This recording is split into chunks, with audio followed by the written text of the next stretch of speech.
نبی پاک صلی اللہ علیہ وآلہ وسلم کے وصال کے بعد حضرت بلال حبشی رضی اللہ تعالی عنہ کا کیا حال رہا؟ پڑھیے عشق رسول صلی اللہ علیہ وآلہ وسلم کی ایسی داستان جو قیامت تک لازوال رہے گی۔ حضرت بلال حبشی کا عشق نبی صلی اللہ علیہ وآلہ وسلم بھی بے مثال ہے۔ انہوں نے رہتی دنیا تک ہر عاشق رسول صلی اللہ علیہ وآلہ وسلم میں ایسی لازوال محبت ڈال دی کہ ہر کوئی حیران رہ جاتا ہے۔ سیدنا بلال حبشی رضی اللہ تعالیٰ عنہ کے لیے وہم تک نہ تھا کہ آپ رضی اللہ تعالیٰ عنہ مدینہ طیبہ چھوڑ کر کسی دوسرے ملک میں چلے جائیں گے، لیکن خمیر کا تقاضا یوں ہی تھا کہ آپ رضی اللہ تعالیٰ عنہ کا قیام دمشق میں ہو۔ چنانچہ تاریخ شاہد ہے کہ رسول اللہ صلی اللہ علیہ وآلہ وسلم کے وصال شریف کے بعد سیدنا بلال حبشی بہت افسردہ اور غمگین رہنے لگے۔ ایک دن خلیفہ اول حضرت ابوبکر صدیق رضی اللہ تعالیٰ عنہ سے جہاد میں شرکت کی اجازت طلب کی تو حضرت ابوبکر صدیق رضی اللہ تعالیٰ عنہ خاموش رہے۔ ایک روایت کے مطابق حضرت ابوبکر صدیق رضی اللہ تعالیٰ عنہ جمعۃ المبارک کے روز منبر پر جلوہ افروز تھے کہ سیدنا بلال حبشی رضی اللہ تعالیٰ عنہ کھڑے ہوئے اور فرمایا، یا ابوبکر صدیق رضی اللہ تعالیٰ عنہ، کیا آپ رضی اللہ تعالیٰ عنہ نے مجھے امیہ کی غلامی سے اس لیے رہائی دلائی تھی کہ جہاد سے روک رکھیں؟ جہاد افضل ترین عمل ہے، مجھے شرکت کی اجازت دے دی جائے۔ اس پر حضرت ابوبکر صدیق رضی اللہ تعالیٰ عنہ نے بھرائی ہوئی آواز میں کہا، اے بلال، یہ بات نہیں بلکہ میری زندگی کی شام ہو چکی، بڑھاپے کے آثار نمودار ہو چکے اور میری اجل کے دن قریب آ گئے۔ تجھے اللہ تعالیٰ اور اس کے حبیب صلی اللہ علیہ وآلہ وسلم کا واسطہ، مجھے چھوڑ کر کہیں نہ جا، مجھ سے تیری جدائی برداشت نہ ہوگی۔ حضرت ابوبکر صدیق رضی اللہ تعالیٰ عنہ کے اس محبت بھرے فرمان کے بعد سیدنا بلال حبشی رضی اللہ تعالیٰ عنہ نے مزید اصرار نہ کیا۔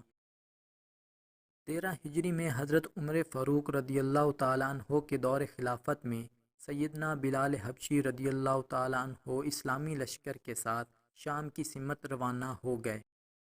4 سال جہاد کے بعد 17 ہجری میں شام فتح ہو چکا تو سیدنا بلال حبشی رضی اللہ تعالیٰ عنہ نے حضرت عمر فاروق رضی اللہ تعالیٰ عنہ کے نام پیغام بھیجا، مجھے یہیں مستقل سکونت کی اجازت دے دی جائے اور میرے اسلامی بھائی حضرت ابو رویہ کو بھی مدینہ منورہ سے میرے پاس بھیج دیا جائے۔ حضرت عمر فاروق رضی اللہ تعالیٰ عنہ نے ان کی خواہش کا احترام کرتے ہوئے حضرت ابو رویہ کو بھی دمشق جانے کی اجازت مرحمت فرما دی۔ سیدنا بلال حبشی رضی اللہ تعالیٰ عنہ اسلامی لشکر سے رخصت ہوئے اور دمشق کے قصبہ خولان میں جا کر مستقل سکونت اختیار کر لی۔ یہیں انہیں کچھ زرعی زمین بھی مل گئی اور دونوں بھائی کھیتی باڑی میں دلچسپی لینے لگے۔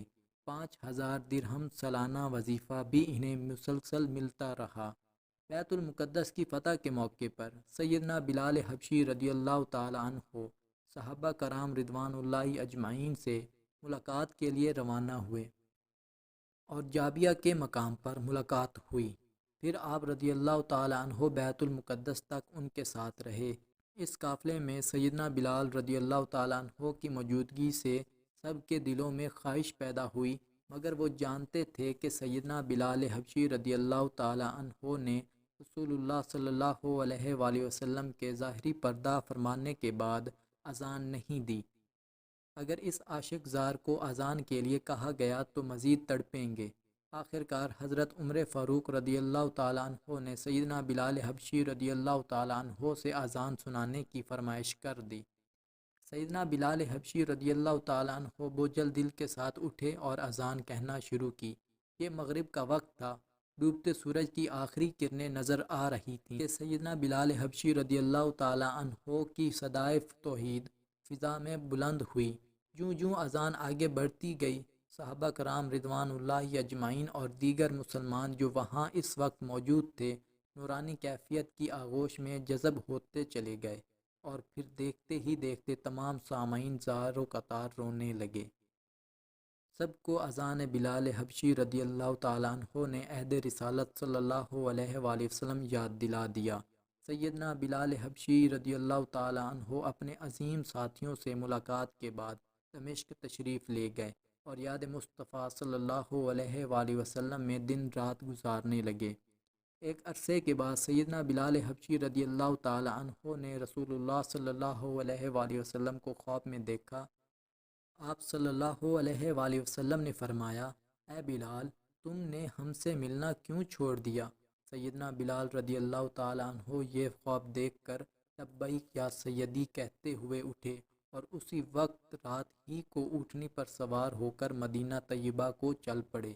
مدینہ طیبہ میں داخل ہو کر سیدھے مسجد نبوی صلی اللہ علیہ وآلہ وسلم پہنچے اور رسول اللہ صلی اللہ علیہ وآلہ وسلم کو نہ دیکھا تو حجروں میں تلاش کیا۔ جب وہاں بھی نہ ملے تو مزار پر انوار پر حاضر ہوئے اور رو رو کر عرض کیا، یا رسول اللہ صلی اللہ علیہ وآلہ وسلم، حلب سے غلام کو یہ فرما کر بلایا کہ ہم سے مل جاؤ۔ اور جب بلال رضی اللہ تعالیٰ عنہ زیارت کے لیے حاضر ہوا تو آپ صلی اللہ علیہ وآلہ وسلم پردہ میں چھپ گئے۔ یہ کہہ کر آپ رضی اللہ تعالیٰ عنہ بے خود ہو کر قبر انور کے پاس گر گئے۔ کافی دیر بعد جب طبیعت کچھ سنبھلی تو لوگ آپ رضی اللہ تعالیٰ عنہ کو باہر اٹھا لائے۔ اس دوران سیدنا بلال حبشی رضی اللہ تعالیٰ عنہ کی مدینہ طیبہ میں آمد کی خبر پھیل گئی۔ بے شمار لوگ اکٹھے ہو گئے اور مؤذن رسول صلی اللہ علیہ وآلہ وسلم سے اذان سنانے کی درخواست کرنے لگے۔ سیدنا بلال حبشی رضی اللہ تعالیٰ عنہ کہنے لگے، دوستو، یہ بات میری طاقت سے باہر ہے، کیونکہ رسول اللہ صلی اللہ علیہ وآلہ وسلم کی ظاہری زندگی میں اذان دیتا تھا، اس وقت اشہد ان محمد الرسول اللہ کہتا تھا تو رسول اللہ صلی اللہ علیہ وآلہ وسلم کو سامنے آنکھوں سے دیکھ لیتا تھا۔ اب بتاؤ کہ کیسے دیکھوں گا؟ مجھے اس خدمت سے معاف رکھو۔ اب صحابہ کرام رضوان اللہ اجمعین نے حضرت امام حسن اور حضرت امام حسین رضی اللہ تعالیٰ عنہ کو بلوایا۔ دونوں شہزادگان نے سیدنا بلال حبشی رضی اللہ تعالیٰ عنہ کا ہاتھ پکڑ کر ارشاد فرمایا، آج ہمیں بھی وہی اذان سنا دو جو نبی پاک صلی اللہ علیہ وآلہ وسلم کو سنایا کرتے تھے۔ سیدنا بلال حبشی رضی اللہ تعالیٰ عنہ نے حضرت امام حسین رضی اللہ تعالیٰ عنہ کو گود میں اٹھا کر فرمایا، تم میرے محبوب صلی اللہ علیہ وآلہ وسلم کے نواسے ہو، لے چلو جہاں کہو گے اذان کہہ دوں گا۔ سیدنا بلال حبشی رضی اللہ تعالیٰ عنہ نے اذان کہنا شروع کی۔ مدینہ طیبہ میں یہ وقت بڑا غم اور صدمہ کا وقت تھا۔ جب اشہد ان محمد الرسول اللہ منہ سے نکلا اور رسول اللہ صلی اللہ علیہ وآلہ وسلم کو آنکھوں سے نہ دیکھا تو رسول اللہ صلی اللہ علیہ وآلہ وسلم کے غم ہجر میں بے ہوش ہو کر گر گئے۔ بہت دیر کے بعد ہوش میں آ کر اٹھے اور روتے ہوئے شام واپس چلے گئے۔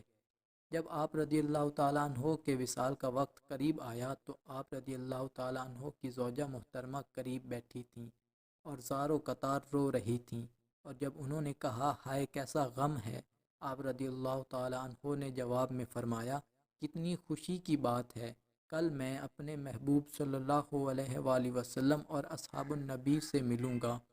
اور دوسرے ہی روز آپ رضی اللہ تعالیٰ عنہ کا وصال ہو گیا اور دمشق کے مشہور قبرستان باب الصغیر میں آسودہ خاک ہوئے۔